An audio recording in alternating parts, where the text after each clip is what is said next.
Bem-vindos! Meu nome é Giovana Lima e estou com o professor Cláudio Couto para conversar sobre a pesquisa As eleições de 2010 e o sistema de partidos no Brasil. Bem-vindo, professor. Você estuda o sistema partidário brasileiro depois das eleições de 2010. Como que você se interessou por esse tema? Bem, eu na realidade trabalho com partidos já há muitos anos, né? Então é um tema do qual eu nunca me desliguei por completo.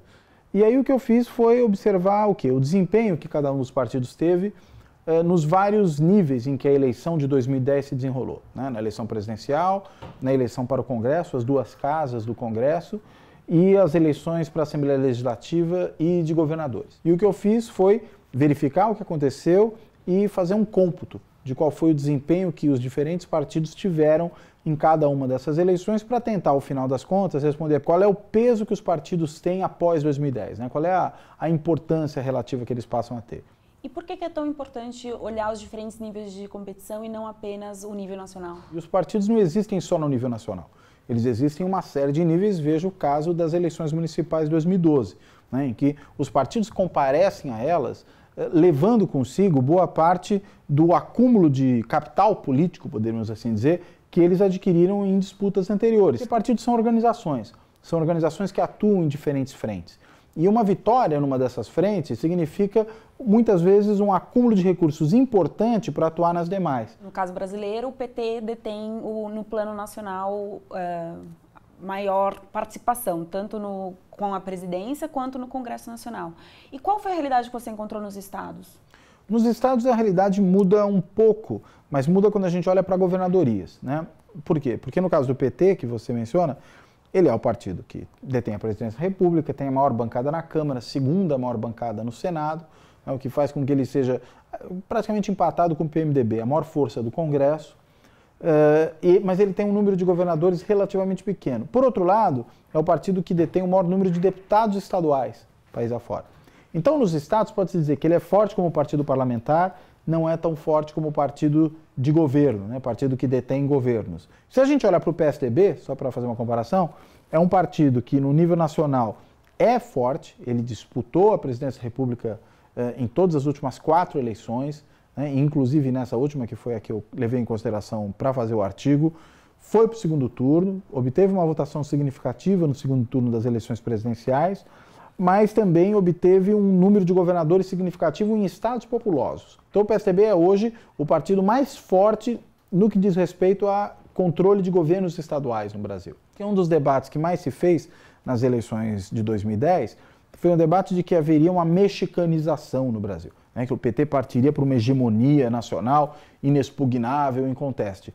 E o que eu procurei mostrar nesse artigo é que não faz sentido essa tese da mexicanização, porque você tem partidos adversários do PT que são fortíssimos no nível subnacional. Você aponta uma tendência no plano nacional de disputa entre PT e PSDB, sempre o PT nos últimos anos ganhando e o PSDB ficando em segundo lugar. Você acredita que essa tendência vai se continuar depois das eleições de 2012 ou que podemos esperar algo diferente?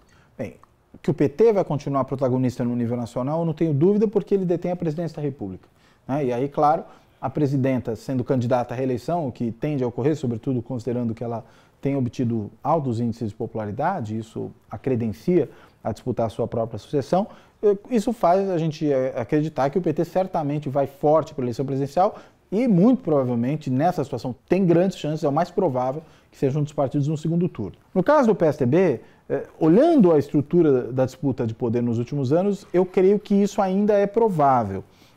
Só que o PSDB vem enfrentando algumas dificuldades que talvez abram espaço para uma mudança de cenário. Não dá para afirmar categoricamente o que vai acontecer, mas abre espaço para uma mudança de cenário. Que mudança são essas? Primeiro, o fato de que o seu potencial candidato em 2014 é um candidato que se esperava dele um desempenho importante no Congresso, como líder da oposição no Congresso, que é a instância onde mais faz oposição, o Aécio Neves, é a ele que eu me refiro, mas esse desempenho acabou sendo mostrando muito modesto.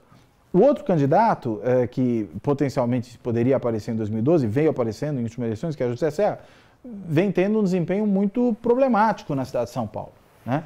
E esse desempenho problemático na cidade de São Paulo pode comprometer definitivamente a sua continuidade.